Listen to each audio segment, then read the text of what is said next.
Hello everyone, I am Harshita Rathore और मैं आप सभी का स्वागत करती हूँ एचएन अध्ययन पे। आई होप सब लोग अच्छे होंगे, सब लोग बढ़िया होंगे, सब लोग ज़बरदस्त होंगे, अच्छे से अपनी पढ़ाई लिखाई कर रहे होंगे। आज के इस वीडियो में हम क्या करने वाले हैं? आज के इस वीडियो में हम करेंगे ईएमआरएस का एक काफ़ी इंपॉर्टेंट टॉपिक है आपका, जिसका नाम है फेजेस ऑफ टीचिंग, शिक्षण की अवस्थाएं या फिर शिक्षण के फेजेस। वो हम करेंगे। फेजेस ऑफ टीचिंग क्या होते हैं, क्या टॉपिक है, कितने फेजेस होते हैं शिक्षण के, क्या मतलब है, ये सारी चीजें हम आज की क्लास में डिस्कस करेंगे। और लास्ट में अगर कुछ टाइम मिलेगा तो हम कुछ 4-5 5-7 क्वेश्चंस को भी सॉल्व कर लेंगे। ठीक है, क्लास को शुरू करेंगे। लेकिन शुरू करने से पहले हमारे बैचेस के बारे में एक छोटी सी इन्फॉर्मेशन मैं आपको देना चाहती हूँ। अगर आप चाहे यूजीसी नेट की तैयारी कर रहे हो, या फिर आप ईएमआरएस की तैयारी कर रहे हो, या फिर आप असिस्टेंट प्रोफेसर के बैचेस को एनरोल करना चाहते हो, आपको नोट्स चाहिए, आपको टेस्ट सीरीज चाहिए, ये सारी चीजें आपको एचएन अध्ययन के एप्लीकेशन पे मिल जाएगी। आपको सिर्फ क्या करना है, गूगल प्ले स्टोर से हमारे एप्लीकेशन को डाउनलोड करना है और वहां पे जितने भी वैरायटी ऑफ कोर्सेज है आप उनको एक्सेस कर सकते हो, उनमें आप एनरोलमेंट जो है वो ले सकते हो। ठीक है, जैसे कुछ कोर्सेज है हमारे पास में, यूजीसी नेट जेआरएफ का हिंदी साहित्य और पेपर 1 का दोनों का कॉम्बो बैच है। यहाँ पे आपको यूनिट वाइज पूरी क्लासेस मिलेंगी, पीडीएफ के नोट्स मिलेंगे, 5 टेस्ट सीरीज भी आपको इसमें दी जाएगी।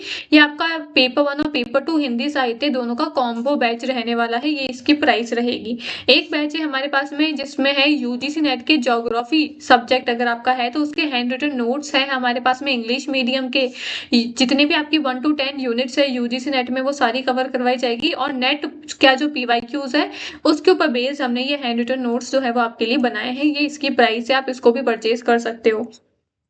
एक हमारे पास में हिंदी साहित्य वाले बच्चों के लिए है फाउंडेशन बैच, जिसमें आपको यूनिट वाइज सारी क्लासेस मिलेंगी, यूनिट वाइज नोट्स मिलेंगे, रिवीजन नोट्स मिलेंगे, पीवाईक्यू क्लासेस मिलेंगी, टेस्ट सीरीज मिलेंगी। सारी चीजें आपको हिंदी साहित्य फाउंडेशन बैच दिसंबर 2025 के लिए मिलेंगी और ये इसका प्राइस यहाँ पे गिवन है। ठीक है, आगे हम बढ़े तो हमारे पास में यूजीसी नेट पेपर 1 का भी कोर्स है हमारे पास में, बैच है जिसमें आपको complete classes, study material, PYQ, revision session, test, bilingual content, ये सारी चीजें आपको दी जाएगी हमारे पेपर 1 के बैच में।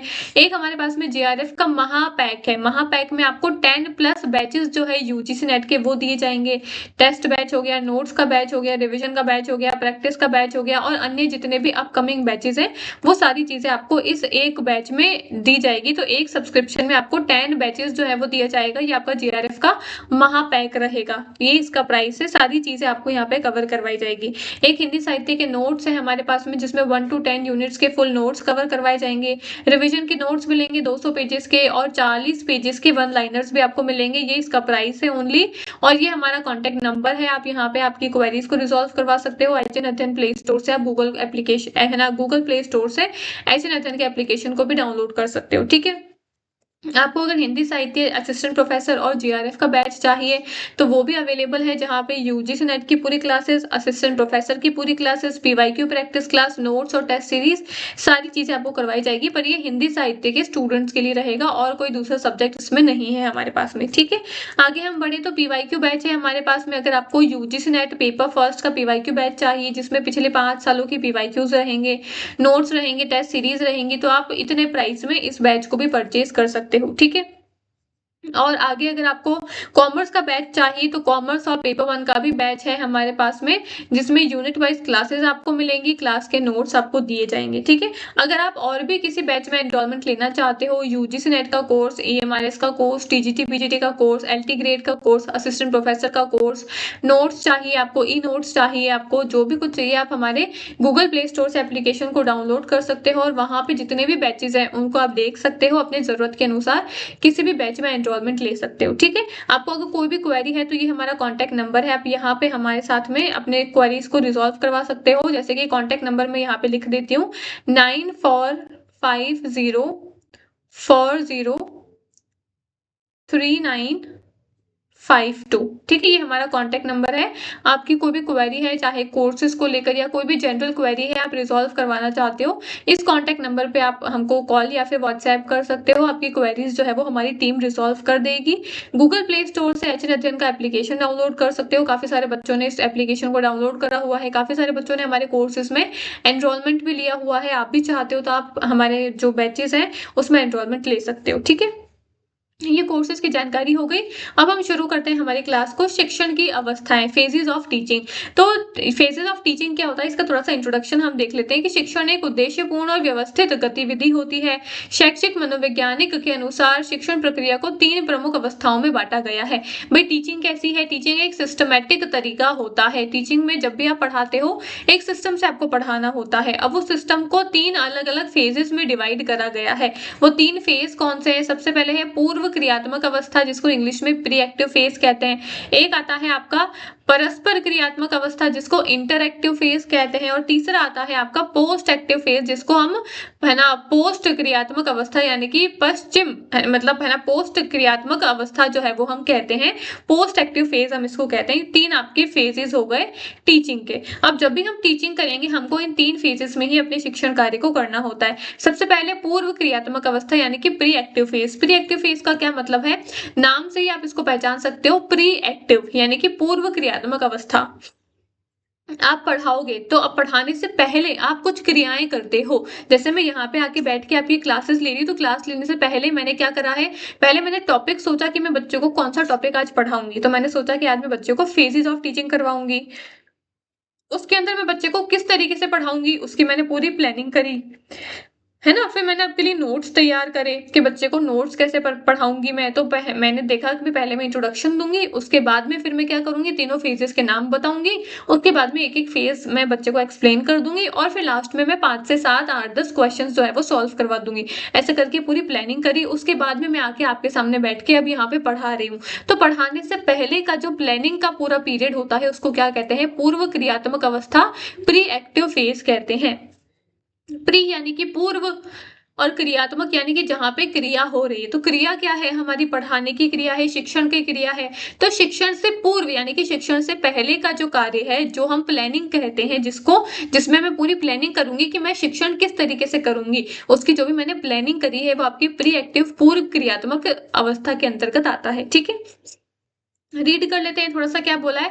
This is the planning stage of teaching. ये योजना बनाने की अवस्था होती है। मैंने बता दिया अभी, पढ़ाने से पहले पूरी योजना बनाऊंगी मैं, वो आपके प्री एक्टिव फेज में आता है। Before entering the classroom the teacher plans everything such as objectives, content, method, strategies and evaluation technique. भाई ये योजना बनाने की अवस्था होती है। इसमें शिक्षक कक्षा में प्रवेश करने से पहले उद्देश्य, विषय वस्तु, विधियों, रणनीति और मूल्यांकन तकनीकों की योजना जो है वो बनाता है। हमारे उद्देश्य क्या है? मैं पढ़ा रही हूँ तो पढ़ाने का उद्देश्य क्या है, उसकी प्लानिंग करूंगी। मेरी विषय वस्तु कैसी होनी चाहिए, मेरा कंटेंट क्या होना चाहिए, मेरी विधि क्या होनी चाहिए, मेरे पढ़ाने के मेथड क्या होनी चाहिए, मेरी रणनीति क्या होनी चाहिए, मेरे पढ़ाने की स्ट्रेटजी, पढ़ाने का तरीका क्या होना चाहिए, और मूल्यांकन तकनीक क्या होनी चाहिए, इवेल्युएशन की टेक्निक कैसी होनी चाहिए, किस तरीके से मैं बाद में बच्चों का मूल्यांकन करूंगी।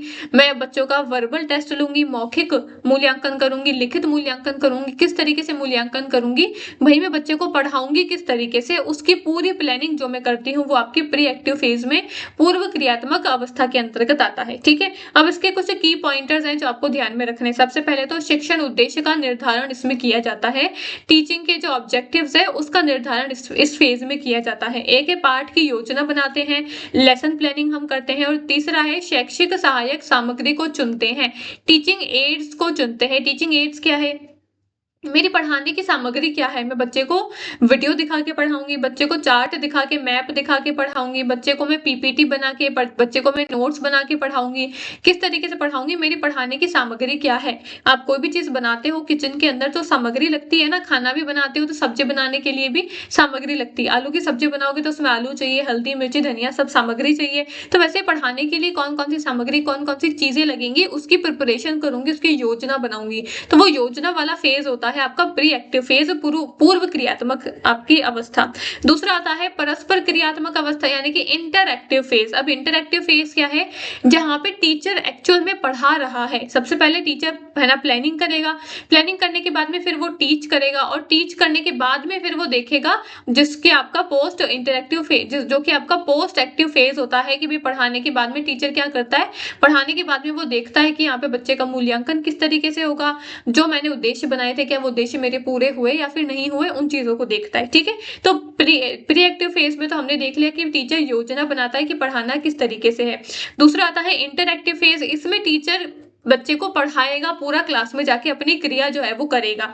तो ये चरण क्या कहता है, ये क्रियान्वयन की अवस्था होती है, यानी कि this is the implementation stage, जहां पे टीचर ने जो भी प्लानिंग करी थी पहले चरण में, पहले स्टेज में, पहली अवस्था में, उसका क्रियान्वयन करेगा, उसको जाके इम्प्लीमेंट करेगा क्लास में, जिसमें शिक्षक और विद्यार्थी के बीच में वास्तविक शिक्षण और संवाद होता है, where actual teaching and interaction between the teacher and the student take place. पहले चरण में सिर्फ प्लानिंग हुई थी, अब दूसरे चरण में इंटरेक्टिव फेज में उस प्लानिंग को इम्प्लीमेंट करेगा। टीचर क्लास में जाएगा, उसने जो भी योजना बनाई है, जो भी उसने रणनीति बनाई है, जो भी उसने उद्देश्य बनाए हैं, जो भी उसने सामग्रियां बनाई है, वो बच्चों के सामने प्रस्तुत करेगा और बच्चे को पढ़ाएगा। वो होता है दूसरा चरण, जिसको इंटरेक्टिव फेज या फिर परस्पर परस्पर क्रियात्मक चरण जो है, अवस्था जो है वो कहते हैं। ठीक है, इसके कुछ की पॉइंटर्स हैं, जैसे कि शिक्षक विषय वस्तु करता है, यहाँ पे टीचर जो है वो प्रेजेंट करता है बच्चे के सामने सारा कंटेंट, जो भी सामग्री प्लान करी थी अब उसको बच्चों के सामने प्रेजेंट करेगा। दूसरा है विद्यार्थी सुनते हैं, प्रश्न पूछते हैं, भाग लेते हैं। अब टीचर आपको पढ़ाता है तो विद्यार्थी क्या करते हैं, आप लोग क्या करते हो,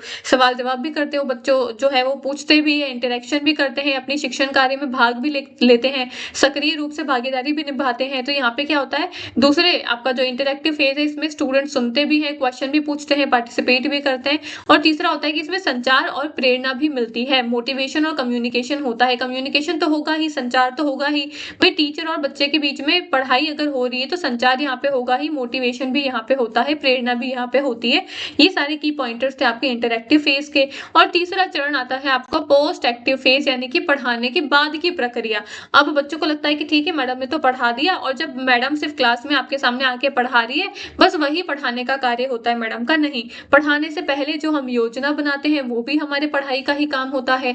जब हम क्लास में आके आपको पढ़ाते हैं वो भी हमारे पढ़ाने का ही काम है। और पढ़ाने के बाद में फिर हम आपका मूल्यांकन करते हैं, कि बच्चे का मूल्यांकन जो है वो करते हैं कि क्या जो मैंने आज पढ़ाया वो बच्चे को समझ में आया या फिर नहीं समझ में आया। जो मैंने पढ़ाने से पहले, जो पहले अवस्था में, प्री एक्टिव फेज में जो मैंने उद्देश्य बनाए थे, ऑब्जेक्टिव बनाए थे, क्या वो बच्चे को समझ में आए, क्या वो उद्देश्य जो है वो मेरे पूरे हुए या फिर नहीं हुए। अगर पूरे होते हैं तो फिर मेरे को अगली क्लास किस तरीके से लेनी है उसकी प्लानिंग करूंगी। अगर मेरे उद्देश्य पूरे नहीं होते हैं तो क्यों उद्देश्य पूरे नहीं हुए, क्या कमी रह गई पढ़ाने में, पढ़ाने का तरीका चेंज करूंगी, अगली क्लास में क्या क्या बदलाव करने हैं वो सारी चीजें सोचूंगी। ये पढ़ाने के बाद का पीरियड है जिसको हम पोस्ट एक्टिव फेज कहते हैं। तो पढ़ाने के बाद में भी हमारा जो शिक्षण कार्य है वो चलता रहता है, वो खत्म नहीं होता है। आपको सिर्फ हम दिखते हैं कि भाई मैडम सिर्फ क्लास में पढ़ा रही है, उतना सा ही मैडम का पढ़ाने का काम है, नहीं। पढ़ाने से पहले, पढ़ाने के बाद में भी हमारे काफी सारे काम होते हैं। ठीक है, एक होता है आपका पोस्ट एक्टिव फेज, इसमें क्या करते हैं, ये मूल्यांकन की अवस्था होती है। This is the evaluation stage where the teacher evaluates the learning outcome and gives feedback for the improvement. ये मूल्यांकन की अवस्था है। इसमें शिक्षक सीखने के परिणामों का मूल्यांकन करते हैं और सुधार हेतु प्रतिक्रिया देते हैं। यहाँ पे टीचर क्या करेगा, बच्चे का भी मूल्यांकन करता है, खुद का भी मूल्यांकन करता है। भाई बच्चे का मूल्यांकन तो इसलिए करता है कि जो उसने पढ़ाया है क्या वो बच्चे को समझ में आया या फिर नहीं समझ में आया, और खुद का मूल्यांकन इसलिए करता है कि जो टीचर ने सबसे पहले चरण में जो ऑब्जेक्टिव, जो उद्देश्य बनाए थे, क्या वो उद्देश्य पूरे हुए, उसके जिस रणनीति से उसने पढ़ाया था क्या वो रणनीति वो फॉलो कर पाया। अगर कर पाता है, उसके सारे उद्देश्य पूरे होते हैं, तब तो अच्छी बात है, वो अपना दूसरा जो क्लास है वो उसके अनुसार बना सकता है। लेकिन अगर उसके उद्देश्य पूरे नहीं होते तो क्या उद्देश्य पूरे नहीं हुए, क्या कमी रह गई उसके पढ़ाने में, वो फिर अपना खुद का भी मूल्यांकन करता है। तो इस चरण में क्या होता है, शिक्षक सीखने के परिणामों का मूल्यांकन करता है और मूल्यांकन के अनुसार कोई भी प्रतिक्रिया देनी है, कोई भी फीडबैक देना है सुधार के लिए, तो वो इंप्रूवमेंट के लिए फीडबैक बच्चों को भी देता है और खुद पे भी लागू करता है। तो ये तीसरा चरण होता है आपका पोस्ट एक्टिव फेज। अब इसमें की पॉइंटर्स कौन कौन से होते हैं, इवैल्यूएटिंग स्टूडेंट्स परफॉर्मेंस, विद्यार्थी प्रदर्शन का मूल्यांकन करते हैं इसमें, तो और फीडबैक देते हैं, प्रतिक्रिया देना होता है और शिक्षण में सुधार करना होता है। भाई अगली क्लास में हमको क्या सुधार करना है उसके लिए हम कार्य करते हैं, reflection and improvement in the teaching. ठीक है, ये तीनों फेजेस आपकी टीचिंग के होते हैं। सबसे पहले हमने देखा कि टीचिंग के 3 अलग अलग फेज होते हैं। जब टीचर आके क्लास में पढ़ा रहा है उससे पहले भी कुछ कार्य होते हैं शिक्षण के, और टीचर पढ़ा के चला गया उसके बाद में भी कुछ कार्य होते हैं शिक्षण के। तो 3 फेज होते हैं टीचर के। सबसे पहले होता है आपका प्री एक्टिव फेज, जिसमें टीचर किस तरीके से पढ़ाएगा उसकी योजना बनाता है। दूसरा आता है इंटरेक्टिव फेज, जहाँ पे टीचर एक्चुअल टीचिंग जो है वो करता है, जो भी योजना उसने बनाई है उसको लागू करता है। और तीसरा होता है पोस्ट एक्टिव फेज, यानी कि पढ़ाने के बाद का है ना अवस्था जहाँ पे टीचर मूल्यांकन करता है, असेसमेंट करता है, इवैल्यूएशन करता है बच्चे का भी और खुद का भी, और उसके अनुसार फिर उसमें क्या सुधार लाने हैं, क्या इंप्रूवमेंट करते हैं, उसकी प्रतिक्रिया, उसका फीडबैक देता है बच्चे को भी और खुद को भी, और उसके अनुसार फिर अगली क्लास किस तरीके से बनानी है उसकी प्लानिंग करता है, और ये साइकिल जो है वो चलती रहती है। ये 3 फेजेस ऑफ टीचिंग हमने देख लिए। आई होप आपको समझ में आ गए होंगे। अब इससे जुड़े हुए कुछ क्वेश्चंस को भी देख लेते हैं। सबसे पहला है which of the following is the first phase of teaching. सबसे पहली अवस्था कौन सी थी?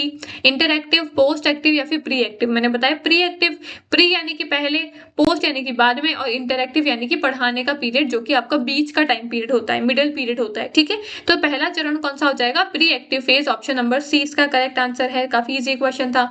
दूसरा क्वेश्चन क्या पूछा है? लेसन प्लानिंग जो है वो कौन से चरण में हम करते हैं? प्री एक्टिव में, इंटरएक्टिव में या फिर पोस्ट एक्टिव में या फिर मूल्यांकन के फेज में? लेसन प्लानिंग यानी कि प्लानिंग कब करेंगे? पढ़ाने से पहले ही तो करेंगे। पढ़ाने के दौरान भी मैं प्लानिंग नहीं कर सकती हूँ। अगर प्लानिंग करूंगी तो पढ़ाऊंगी कब? और पढ़ाने के बाद में भी मैं योजना नहीं बना सकती हूँ, प्लानिंग नहीं कर सकती हूँ। पढ़ाने से पहले मैं प्लानिंग कर सकती हूँ। कोई भी कार्य करोगे तो करने से पहले ही तो उसकी योजना बनाओगे, तो पढ़ाने से पहले योजना बनानी पड़ेगी, यानी कि प्री एक्टिव फेज में हम प्लानिंग करेंगे। ऑप्शन नंबर ए इसका करेक्ट आंसर है। अगले क्वेश्चन क्या कहता है? Evaluation of learning outcome is carried out in which phase. भाई कौन से अवस्था में हम मूल्यांकन करते हैं?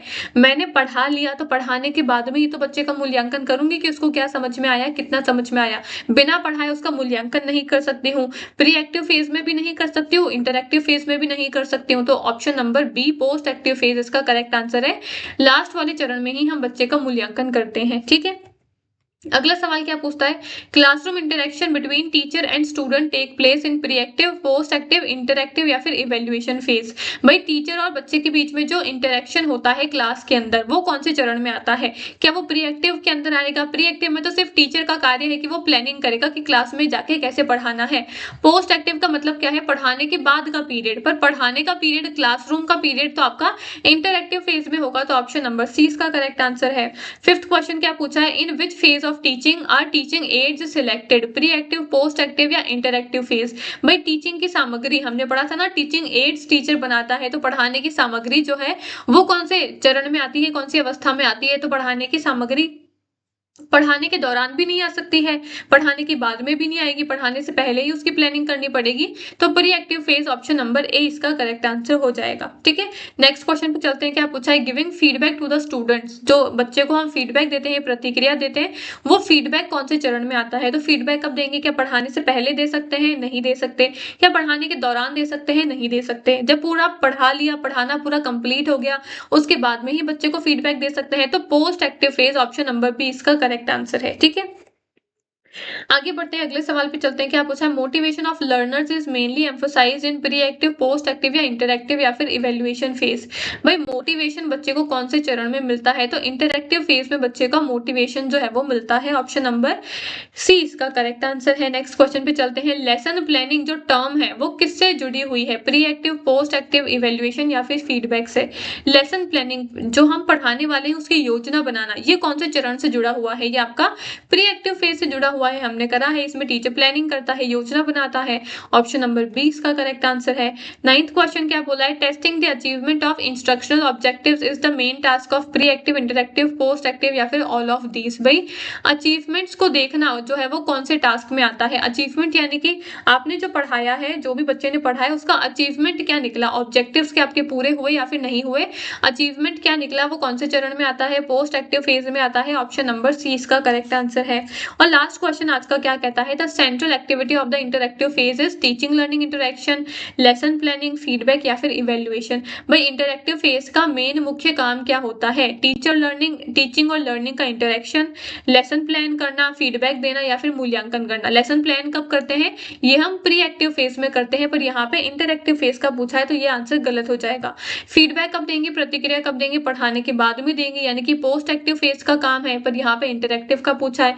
मूल्यांकन कब करेंगे? ये भी पोस्ट एक्टिव में ही करेंगे, तो ये भी गलत हो जाएगा। तो फिर इंटरएक्टिव फेज में क्या होता है? टीचिंग और लर्निंग का इंटरेक्शन होता है, टीचर और बच्चे के बीच में एक है ना वाद विवाद होता है, एक इंटरेक्शन होता है, जहाँ पे शिक्षण का कार्य टीचर करता है, बच्चे उसे सवाल जवाब पूछते हैं। तो टीचिंग लर्निंग में इंटरेक्शन होता है इंटरएक्टिव फेज में। तो ऑप्शन नंबर ए इसका करेक्ट आंसर है। ठीक है, ये हमारी आज की क्लास थी जहाँ पे हमने पूरा कंप्लीट करा कि फेजेस ऑफ टीचिंग, शिक्षण की अवस्थाएं क्या होती है। हमने देखा कि 3 शिक्षण की अवस्थाएं होती है, प्री एक्टिव, इंटरएक्टिव और पोस्ट एक्टिव। प्री एक्टिव में मेन कार्य है टीचर का प्लानिंग करना, योजना बनाना। इंटरएक्टिव में मेन कार्य है टीचर का पढ़ाना यानी कि शिक्षण करना। और पोस्ट एक्टिव में मेन कार्य है शिक्षण का, है ना, एक तो मूल्यांकन करना, इवैल्यूएशन करना और एक फीडबैक देना। ठीक है, अब इसके बाद में फिर हमने कुछ क्वेश्चंस को भी सॉल्व कर लिया। उस क्वेश्चन से आपको पता चल गया होगा कि इस टॉपिक से कैसे क्वेश्चन आपसे एग्जाम में पूछे जाते हैं, किस तरीके से आपको आंसर्स को सॉल्व करना है। काफी इजी टॉपिक है, आपको सिर्फ समझ लेना है कि प्री एक्टिव, इंटरएक्टिव और पोस्ट एक्टिव का मतलब क्या होता है। ठीक है, आई होप आपको ये शिक्षण की अवस्था वाला जो टॉपिक है, आपका फेजेस ऑफ टीचिंग जो टॉपिक है, वो आपको समझ में आ गया होगा। अब आपको कोई भी दिक्कत है तो आप मुझसे कॉमेंट करके पूछ सकते हो, कोई भी आपको सजेशन देना है मुझे कॉमेंट करके बता सकते हो। कॉमेंट बॉक्स आप सभी के लिए ओपन है। ठीक है, वीडियो अगर अच्छे लगे तो इसको लाइक करना, शेयर करना, मुझे कमेंट करके अपने रिव्यूज जरूर से बताना। और हमारा गूगल प्ले स्टोर से आप जो एप्लीकेशन है उसको डाउनलोड कर सकते हो एचएन अध्ययन का। 9450403952 ये हमारा कॉन्टैक्ट नंबर है। आपकी कोई भी क्वेरी है क्लासेस को लेकर, कोर्सेज को लेकर, बैचेस को लेकर के अपकमिंग नए बैचेस कौन से आएंगे या फिर अभी कौन से बैच चल रहे हैं, कोई ऑफर है क्या, कोई भी जनरल भी आपकी डाउट है तो आप हमसे कॉन्टैक्ट करके यहाँ पे कॉल या फिर व्हाट्सएप के थ्रू अपनी क्वेरीज को रिजॉल्व करवा सकते हो। ठीक है, और ये हमारी आज की क्लास थी जो हमने ऑलरेडी कवर कर ली है, फेजेस ऑफ टीचिंग, शिक्षण की अवस्थाएं। आई होप आपको समझ में आ गई होगी। अगर कोई भी डाउट है, कोई भी दिक्कत है तो मुझसे कमेंट करके आप बेशक पूछ सकते हो। और आपका कोई भी सजेशन है तो मुझे कमेंट करके बता सकते हो। ठीक है, वीडियो अच्छी लगे तो उसको लाइक करना, शेयर करना, अपने रिव्यूज कमेंट करके मुझे जरूर से बताना। बाकी मिलते हैं अगले वीडियो में। Thank you so much.